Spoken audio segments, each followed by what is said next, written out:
Hello, you're probably wondering why you're seeing this again. Yes, this is a re-upload.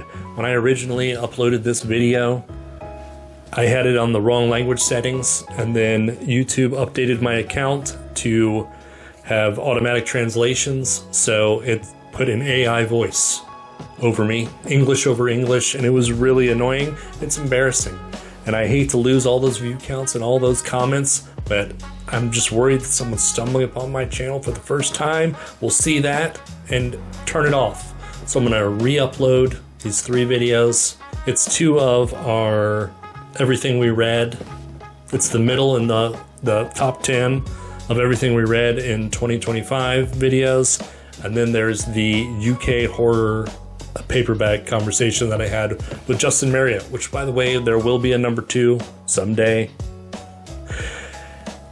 So, you know what? If you've already seen it, feel free to turn this off. Feel free to also go down there and just leave another stupid comment. Make fun of me. I don't know. Be like, where's the AI voice? You're so much cooler before. So, yeah, that's it. Hope you liked them.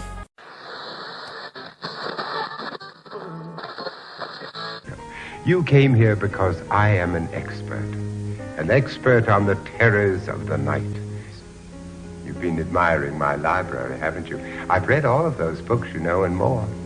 What we are about to explore is a vast subject and absolutely fascinating. All right, welcome back. This is part 2.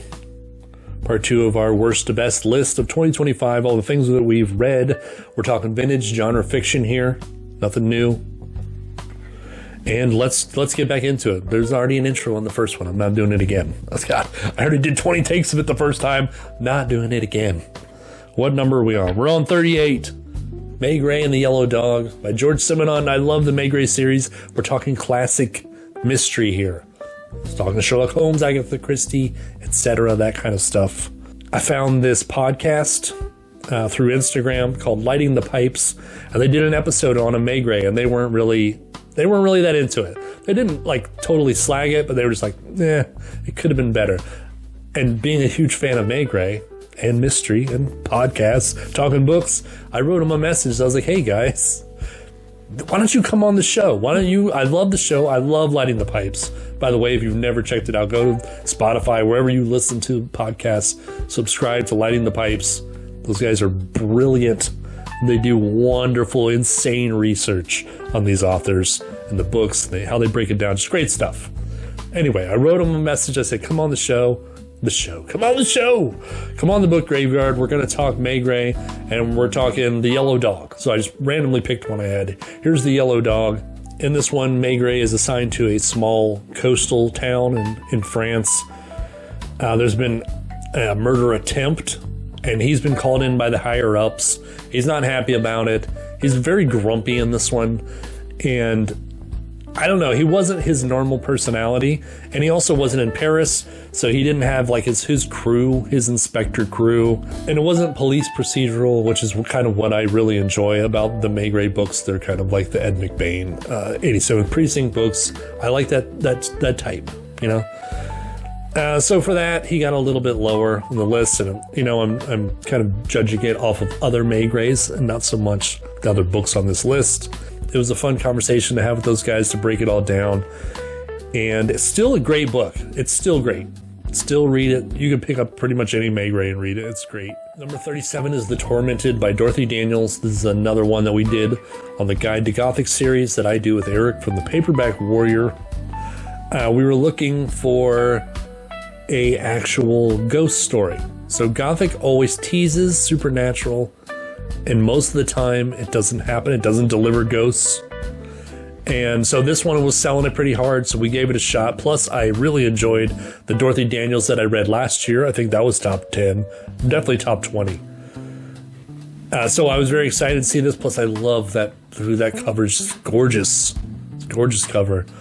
So this one's about a woman who has to go back home to her home estate after she has lost everything. So she's hired on as a teacher, a governess. That's what it's called, a governess, to this little girl who lives there. And then she gets there, and then there's ghostly voices And then it turns out that the family really just hired her because they know that she is the daughter of what they think this ghost is. So we get all this ghost stuff. We get ghost attacks, like poltergeist shit. People smashing, throwing chairs at human beings. And you have to kind of decipher whether it is an actual ghost or whether it's all set up. It's a conspiracy like a lot of these gothics are.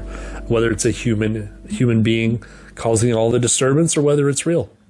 And it was cool. It was all right. It was pretty good.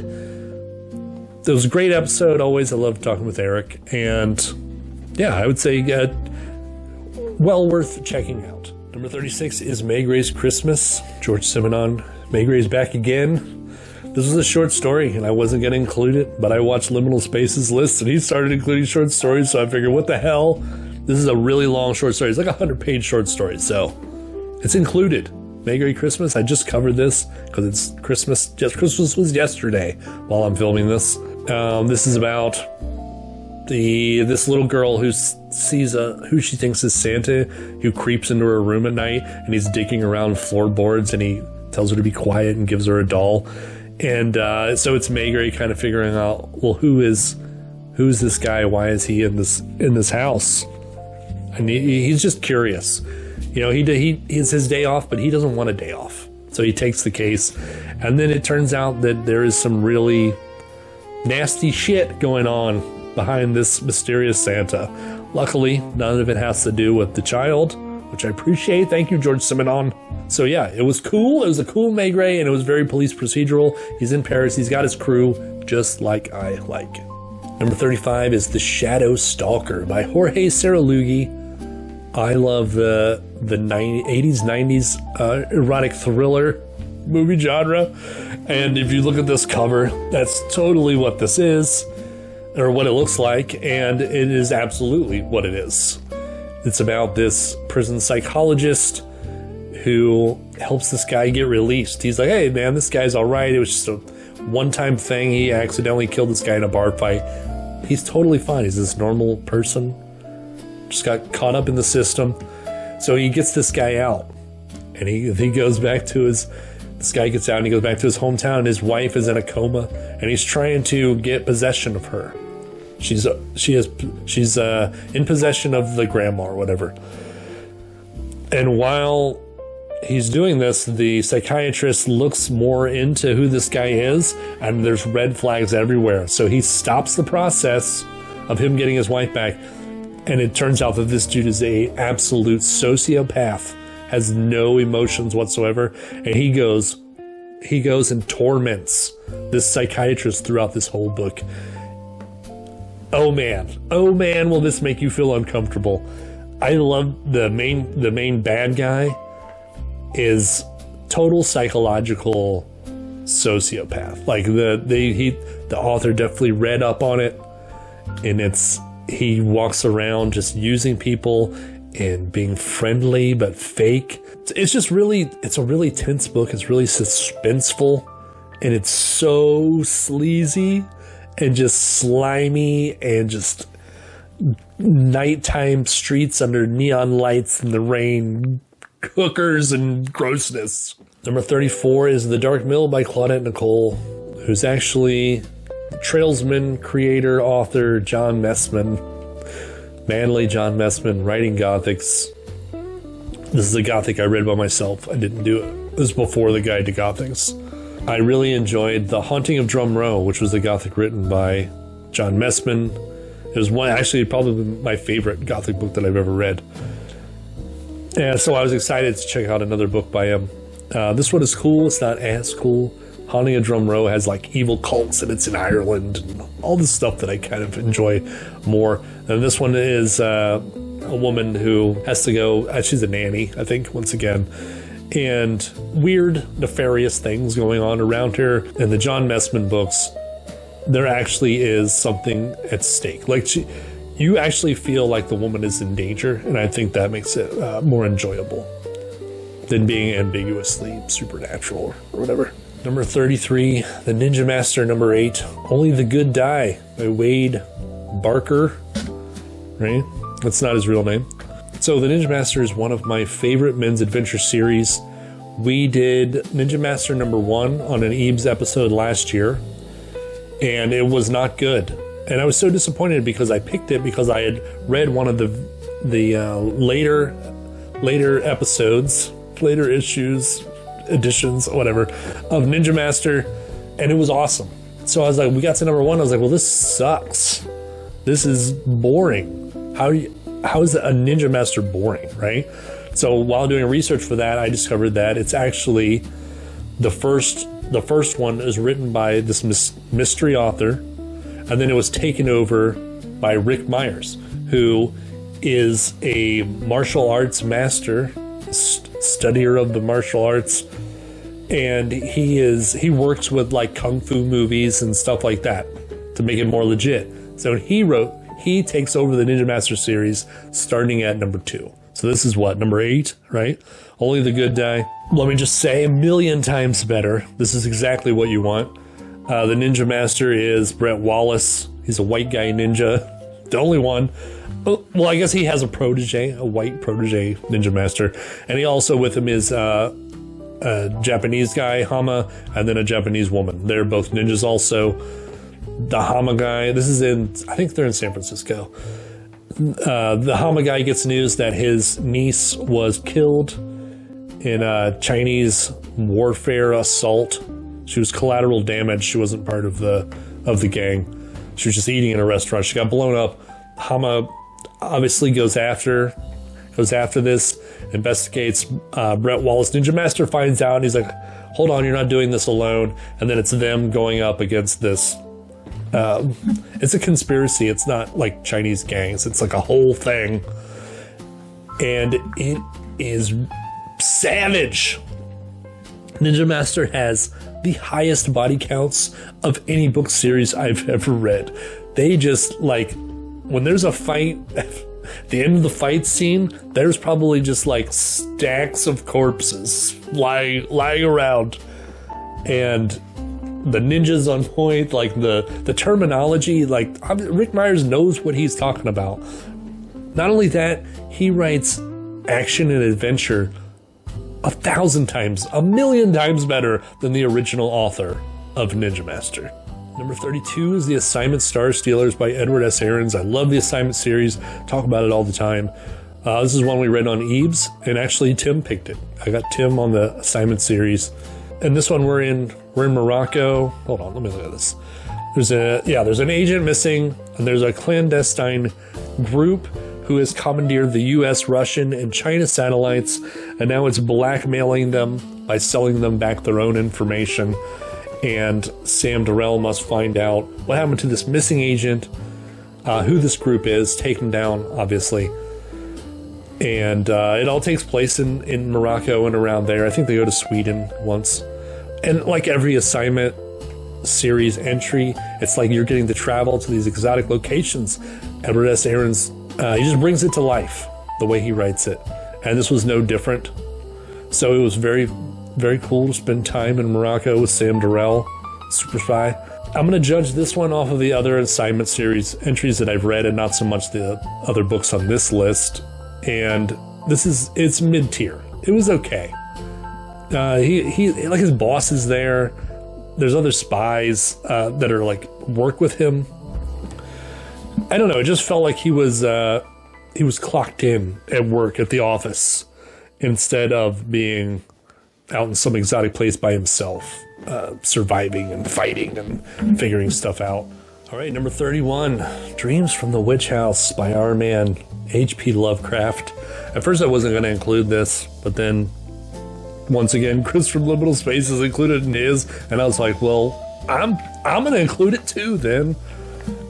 We read this for Eves for our Halloween episode. We had the Check Your Shelf boys on, and it was hilarious. It was a really fun episode. That was on my channel. So actually, all the Eves are on a playlist on my channel, Jake's channel, and Tim's channel. So if you ever want to watch all of the Eves, you maniacs, they are in playlists. So yeah, Dreams from the Witch House. It's a reread. I've read it before. This is my favorite H.P. Lovecraft story. Now, why is it my favorite? Why isn't it at #1? the king of horror, H.P. Lovecraft, and it's my favorite story. I'm not, I can't be bumping all these new reads out for a reread on something that I know that I love. I don't know. I just feel like it's wrong, but I just wanted to put it on the list just so I can tell you, don't listen to anybody else. This is the best Lovecraft story there is. Number 30, Death of Lolotha by Clark Ashton Smith. I was originally going to do this as the entire Weird Tales issue. I read the whole thing. And then I was like, you know what? Instead of doing that, why don't I'll take one of the longer stories, something that I really enjoyed, and I'll take that out and I'll put that on the list just by itself.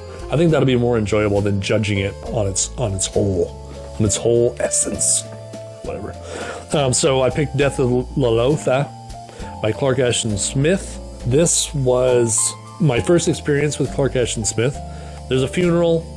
A man shows up. There's this girl, this witch he was dating. She died. And he's back in town.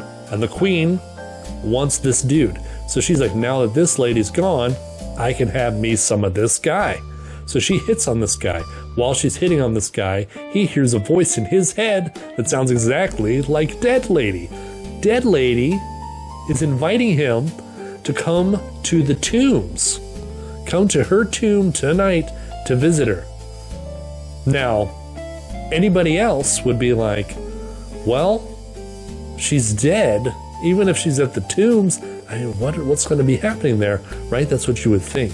But it turns out that when she was alive, and they would hook up, they had,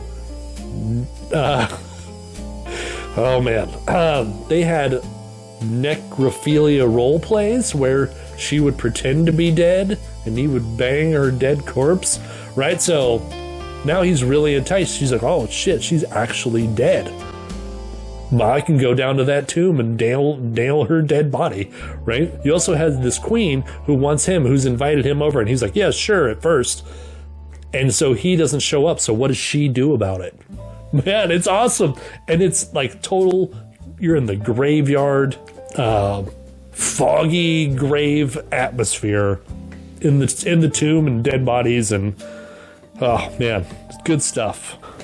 Number 29 is Operation Hang 10. Number 7, what is this called? The Girl in the Telltale Bikini. I didn't even write down who the author was. Does it matter? Doesn't matter who writes the Patrick Morgan. The Girl in the Telltale Bikini, Patrick Morgan. And I know what you're thinking. Here we go. Book Graveyard, best of list. Just put an Operation Hang 10 above 2 of the best Weird Tales authors. What are you gonna do? What are you gonna do? It's madness around here. I love schlock. I just love stuff that is pure silly enjoyment. Yeah, I love the horror stuff. Yeah, I love when it's creepy. Cool ideas. I love original, cool ideas. But I think ultimately what I'm looking for is B-movies in book form. And that's what this is. This is a spy novel, even though I have it labeled as men's adventure because it's way more men's adventure than a spy novel. There's a spy. He's a surfer. He's the best. He's the coolest. The toughest, the smartest, best lover in the world. And he gets an assignment down to Australia because someone's been impersonating him. And there's also a Navy ship that went down and there's some important documents that are missing. He needs to go down there, figure out why there's a man impersonating him, what happened to these documents.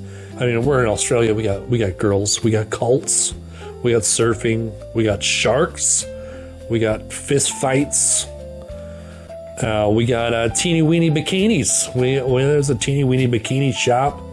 Oh, the ending is the spy guy is sitting around the teeny weeny bikini shop, and there's all these ladies, and they try on bikinis and then parade around. That's how the book ends. So The book graveyard. That's what it is. I think that sums up the channel pretty well. Number 28, we're back with the Ninja Master. Ninja Master number 2, Mountain of Fear, Wade Barker. Not really. It's Rick Myers. This was the best. This was the best because this was the first one that I read after reading number 1. So this came in hard. It came in ninja. The Ninja Master has to go to this town in the middle of nowhere that's had been taken over by redneck cops and ex-German Nazis. So the Nazis have recruited all of these like criminals and rednecks and terrible people, and they've taken over this town to do experiments. I don't even know what the hell they're doing. It doesn't matter. All that matters is Ninja Master comes in and there's 1 million people to kill, and he fucking kills them all, dude. He kills them all. Mountains of bodies. God, I love Ninja Master. Number 27? Number 27 is Hellborn by Gary Brandner. He brought us The Howling. Gary Brandner wrote that. The Howling, the werewolf novel that became that great movie. I read this one with my wife, and the plan was that we were going to do it together. We were going to do the book review together, and she chickened out. I'm calling you out, girl. She didn't want to do it. No, it's cool. I totally get it. It's scary to come on here, show your face, and start yakking your stupid mouth. But anyway, Hellborn. Hellborn is about these soccer moms who start a satanic witch cult for fun. They just think it's funny. And then during one of their ceremonies, this demon appears and ends up banging this soccer mom in her back door, in her butthole. And it's totally written in there. It's not just mentioned. It's you get it. You get the live action of this happening. And the demon will inhabit people, so he inhabits bodies and does evil stuff. Not even little Girl Scouts are safe. And it's just a fun demon exploitation, soccer mom exploitation. I don't know. It was great. It was great. Hellborn was awesome. Maybe I can still talk her into having that conversation. I don't know. We talked about it in person. That's all that matters. Number 26 is The Brooding Lake by Dorothy Eden, one of the queens of the Gothic suspense era. This was one we did on the Guide to Gothic series. This one I really liked because it was very reminiscent of Twin Peaks. The crime in Twin Peaks, not the weirdness. It was very parallel to what the characters do and how they act and how they react to things. And it kind of made me wonder if David Lynch hadn't actually read this book and was inspired by it. I think that'd be really interesting. But, online it doesn't say anything about it. It's just something that I saw. Maybe it's there, maybe it's not. But it was fun, and it was a fun conversation with Eric for the Guide to Gothic series. Number 25 is Gang Girl by Dawn Elliott. This is a reprint from Stark House. I bought this because I was talking with Chris from Speculative Reader, and he did a Robert Silverberg video. Spoiler alert, Dawn Elliott is Robert Silverberg, and he was talking about Robert Silverberg books, and he mentioned the sleazy books towards the end, and I was like, dude, we should read one of his sleazy books and talk about it. And Chris said that he had this one, so I went and bought it, and then so we did a discussion on my channel, me and Chris from Speculative Reader, on Gang Girl by Robert Silverberg, which is a juvenile delinquent book with the female. She's not a protagonist. She is a vile human being, but it is from her perspective of her moving to this she's in New York City and moving to a different borough and joining this street gang. She was in a street gang in her old neighborhood, but she knows the inner workings. So she's like, oh, when I get to this new place, I know exactly what to do. I'm going to rise to the top right away. And that's what she does. She meets these new people and just abuses them and uses them and turns them against each other. And she's just a sadist and loves seeing people suffer. Oh my God. A just totally despicable human being, and it's this teenage girl just ruling this gang and just ruling her entire world. And it was gnarly. It was great. It was great because I love stuff that is just raunchy and wrong and bad, and that's what I love, and that's what it was. Number 24 is Snowman by Norman Wagner. I've mentioned this book many times on my channel. This is the book that started it all. I was looking for a B-movie book, and I was in the bookstore, and I grabbed this book, not knowing that there's this whole world of vintage genre fiction and collectors and books on collecting this stuff and YouTube channels and blogs and magazines, etc. And so it introduced me to the world. So it has a soft spot in my heart for the Norman Wagner Snowman. Fathom Press recently reissued this book because it's a pricey one if you buy the original. So Fathom Press reissued it, and Justin sends me the advanced reader copies, so we'll review them, talk about them. Snowman is originally from 1978.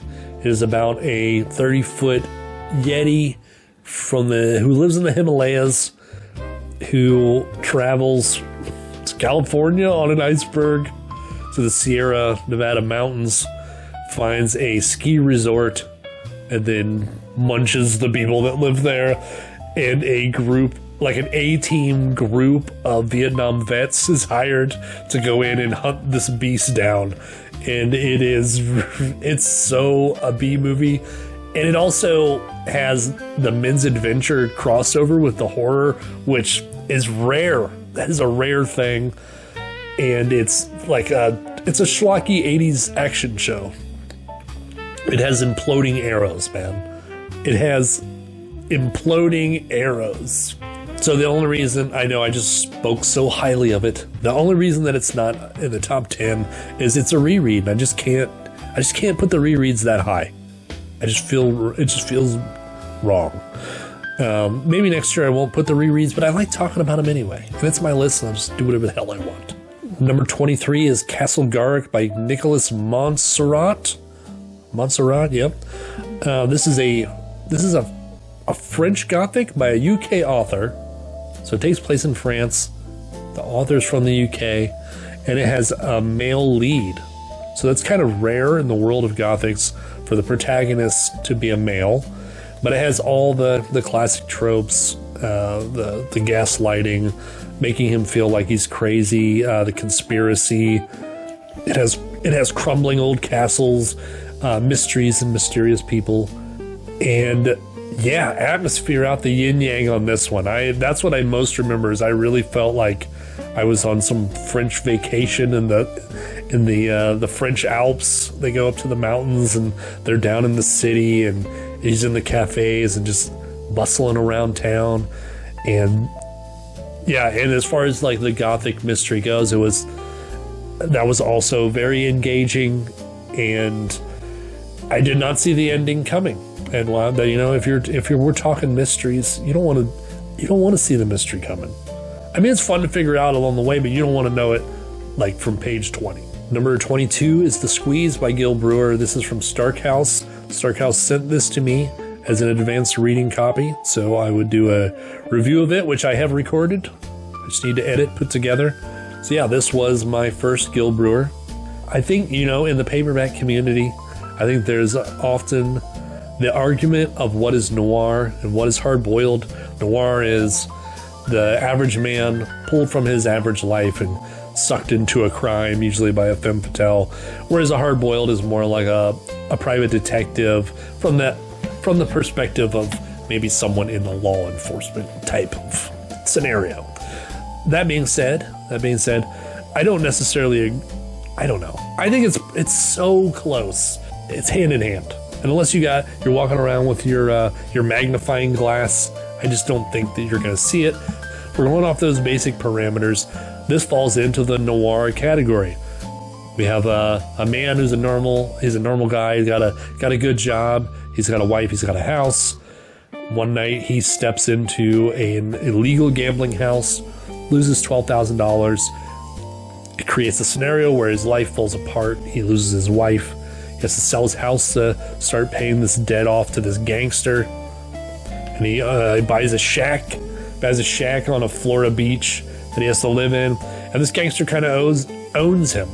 He tells him a story of this thief that stole all this money, and there's a huge cache of cash, and he needs to hook up with this lady that's involved with the guy who has the money, etc. I'm not going to go all the way into it. Stop the review. Stop talking. But yes, it was very enjoyable, and at times reminded me of like a Sopranos episode, which I think that's pretty high praise right there. It's gangster, and it's gambling and bad, and it's a black and white movie. That's what it was. It was great. Number 21 is Conan the Conqueror by Robert E. Howard. I know it has another name, but I can't remember, and this is the book that I have here. So it's Conan the Conqueror. I know this is the only full-length novel that Robert E. Howard wrote of Conan. This is the only one that exists. It has a ridiculous cover with the centurion on it, that's supposed to be Conan, which is hilarious because he's not in that world at all. Doesn't look like that at all. So this one is kind of going to be like the assignment series entry where I'm more or less judging it against other Robert E. Howard writings. And even though I really liked this book when I was reading it, it was completely enjoyable. I don't remember it. I don't remember it at all. And I think that's saying something. Whereas like if I think of the Solomon Kane story that I read, I remember lots of things about it. And with this story, all I can remember is the end and the giant battle. So it's high up on the list. It's still Robert E. Howard. It's still awesome. I don't remember it. So I bumped it down a little bit for that. Number 20 is Maigret and the Ghost. Mine says Maigret and the Apparition. Had two names. This is all originally written in French, so it's all translated. So there's different editions, different translations sometimes. So I was very happy to see a bunch of Maigret on this list, man. I love that series. There's just something about it. I like that it's like halfway between the classic mystery and crime. It just lives somewhere in that middle to where it's still that classic mystery, like a Sherlock Holmes or whatever, but it's so much grittier. And I just like the Maigret character. I like that he's thoughtful, and it's very psychological and very police procedural. So on this one, the Lighting the Pipes boys, they paid me back, and they had me on their podcast. And I enjoyed this one more because, like I said, I want him in Paris. I want him with his crew. That's what he was doing. There's a drive-by, and one of his officers, one of his buddy cops, is shot outside of this building. So this is a very important case. Maigret is on it. It all seems to lead to this very rich house across the street with this art collector. How does a shooting of a cop have to deal with this art collector, this rich art collector across the street? And there is an incredible chapter in this book of a conversation with Inspector Maigret and the guy who lives in that house. And it's like a game of chess. The conversation is like a psychological game of chess of these two moving their pieces around, moving towards their goal, towards their enemy to get the truth or to hide the truth. And oh man, that chapter alone makes this book well worth reading. All right, so let's take another break. Let's cut this up again. We're gonna come back and do 19 through number 1. So we're getting towards the end. So stay tuned for that. I'm out of here.